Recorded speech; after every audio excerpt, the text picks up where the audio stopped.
Hey guys, welcome back to Shep's Movie Review. Tonight's movie is Pirates of the Caribbean, Dead Men Tell No Tales. Now before I get into that movie, I just want to say my Baywatch contest is still taking place. I'm going to put the link in the description below. So after you get done watching this review, go over to my Baywatch review, watch that, and enter the contest. Now, on to Pirates. Quick summary of what Pirates of the Caribbean, Dead Men Tell No Tales is about. At the very beginning, Jack Sparrow is down on his luck. His adventures aren't really succeeding, his crew is not really having faith in him, and so he's kind of at this loss of what to do. Enter two new characters. The first one is Henry Turner, the son of Elizabeth Swan and Will Turner, who wants to break his father's curse of being stuck on the Flying Dutchman. So he's going to find this artifact that will help him release his father. Now, the second character is Karina, who, when she was a little girl, her father left her this cryptic book giving her instructions to this magical artifact that, lo and behold, that Henry is looking for as well. So they all come together and they leave on their adventure. Enter Pirates of the Caribbean, Dead Men Tell No Tales. Now, this is the first Hollywood movie this summer that is a blockbuster popcorn movie. And what do I mean about blockbuster popcorn movies? Sorry, twisting my words. Is that Hollywood has spectacle over substance. And I say that because you're getting these big set scenes, you have your big ships, your big battles, your ghosts, your CGI, which you can say happens in a few of the other movies, Guardians of the Galaxy and whatnot like that. But when I say spectacle over substance, this is where they differ.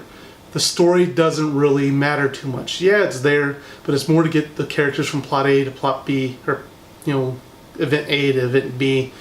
Get them from one island to another island to the big bad to this and that. So it's not bad. It's just you got to know what you're getting into. Now this leads me to the second thing, is storyline and character development.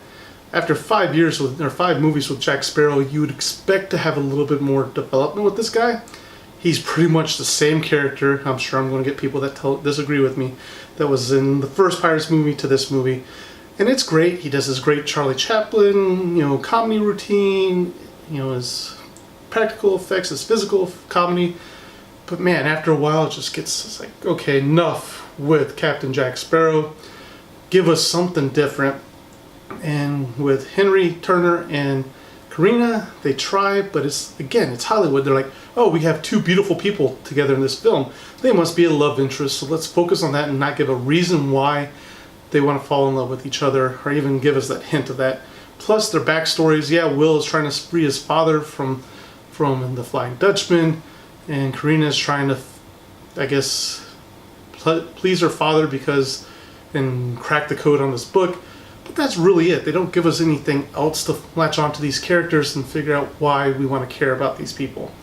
And then they have Barbossa comes back, which his storyline could really have been left out. They don't flush it out too much. It's there and gone pretty much the whole time, or towards the middle and end of the movie. And when the big payoff supposedly comes, it's like, okay, fine. And that leads me to the big bad this time, Salazar.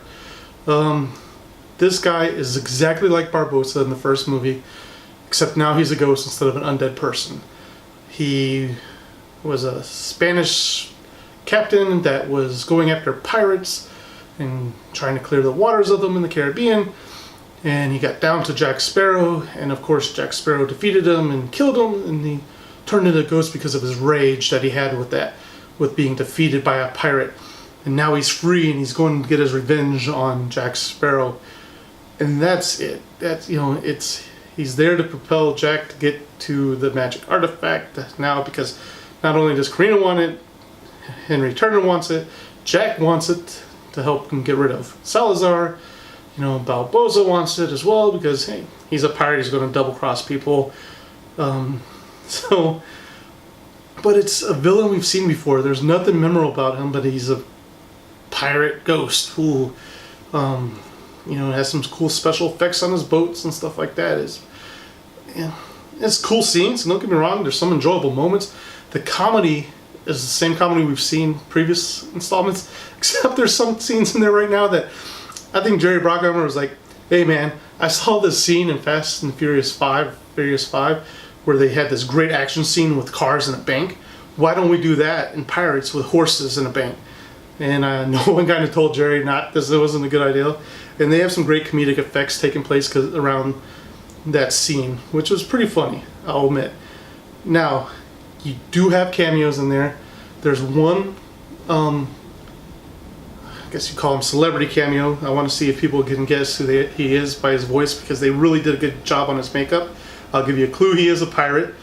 So let me know in the comments below if you figured out who the celebrity cameo was.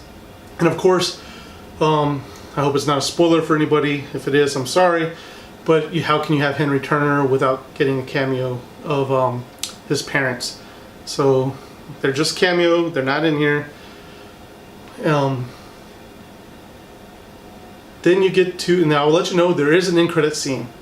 So, which confused a lot of people in the movie that I saw the screening I went to, because this movie is a great wrap-up of loose ends from the previous installments, and if they are going to do a soft reboot of the franchise going forward, though I wish they'd stop at this movie, because it would be perfect ending for the Pirates movie here. They wrapped up stuff, you see everybody going their separate ways or whatnot. It would be great if they just stopped. But then they brought in this Easter egg at the very end that had people scratching their heads, because they're like, wait a minute, we just had this happen in the past, and this thing that they found today was supposed to break all this stuff. How is this thing happening? So it confused a lot of people, and I guess we'll find out in the 6th movie, because on IMDb, at least the movie is listed, no release date or whatnot, or any other information is there. So there is an Easter egg. Stay to the end credits. Now, onto my recommendation. I'm going to change up my 3 rules I said before. So the first rule will now, instead of being theater, it's going to be must see. Must see means that go morning, noon, or night, doesn't matter. Go see this movie in the theaters. Hell, go see it after you've watched this review. And then matinee is still going to be the second one, meaning it was worth going to see in the theaters, just don't go pay full price for it. And then Netflix obviously is still there, meaning don't go see it in the theaters, wait till it comes to digital media of your choice and watch it there. Now for Pirates of the Caribbean, I'm going to give it a matinee. And the reason I'm giving it a matinee, even though the storyline is not there, is that this is a blockbuster, popcorn, entertaining movie. Meaning it is great to see on the big screen, seeing all these props, these fights, these monsters and whatnot, but it's not worth the full price of admission. I also did see it in 3D. I don't think 3D added anything to this except for adding an extra couple bucks to your movie ticket price. So that's it, guys. Go see it in the matinee. If you see it, comment below. Let me know what you thought of it. Do you agree with me? Do you disagree with me? And I don't have anything else for you guys, so I'll see you at the next review.